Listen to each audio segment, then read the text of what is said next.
Berikutnya Saudara, Gubernur Jawa Barat Deddy Mulyadi mengusulkan agar siswa yang berulang kali melakukan pelanggaran berat dikirim ke barak militer. Deddy bilang agar siswa dapat digembleng untuk menanamkan rasa disiplin dan tanggung jawab. Deddy Mulyadi menyebut problem siswa yang bermasalah seperti tawuran dan geng motor kerap terjadi dan tidak ada solusi. Oleh karena itu, Deddy akan mengirimkan siswa ke sekolah militer selama 1 tahun atau minimal 6 bulan jika orang tua siswa berkenan. Tidak akan hilang. Mereka tetap statusnya adalah pelajar SMPA, SMAB, dan kemudian tetap mereka belajar sebagaimana biasa, tapi pola hidup yang dirubah. Satu, misalnya jam tidurnya harus jam 8, itu kan susah tuh. Kalau di rumah nggak bisa. Dan tidak ada pelatihan militer. Jadi masuk barak militer bukan latihan perang-perangan, bukan. Membantu membangun kesehatan pikiran, kesehatan mental, dan kesehatan raga mereka agar mereka menjadi anak-anak yang bugar.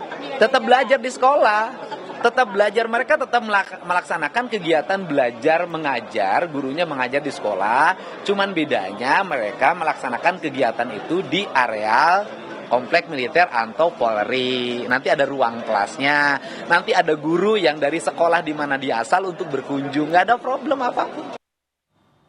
Kepala Dinas Penerangan Angkatan Darat, Brigjen TNI Wahyu Yudayana mengatakan bahwa pihaknya siap untuk membantu Pemprov Jabar terkait rencana Gubernur Jawa Barat Deddy Mulyadi yang akan mengirim siswa bermasalah ke barak militer. Melalui pesan tertulis, Wahyu menyatakan sudah ada beberapa wilayah yang direncanakan sebagai tempat pelaksanaan sesuai pertimbangan Pemprov Jabar, meski belum mencakup seluruh wilayah di Jawa Barat. Sedangkan untuk mekanisme penentuan siswa yang akan dikirim tentunya sesuai yang disampaikan oleh Gubernur Jawa Barat, yaitu dipilih berdasarkan kesepakatan antara sekolah dan orang tua dengan prioritas pada siswa yang terlibat tawuran, terlibat geng motor, dan siswa yang orang tuanya sudah tidak mampu lagi untuk mendidik secara etika dan perilaku, seperti yang disampaikan oleh Gubernur Jawa Barat.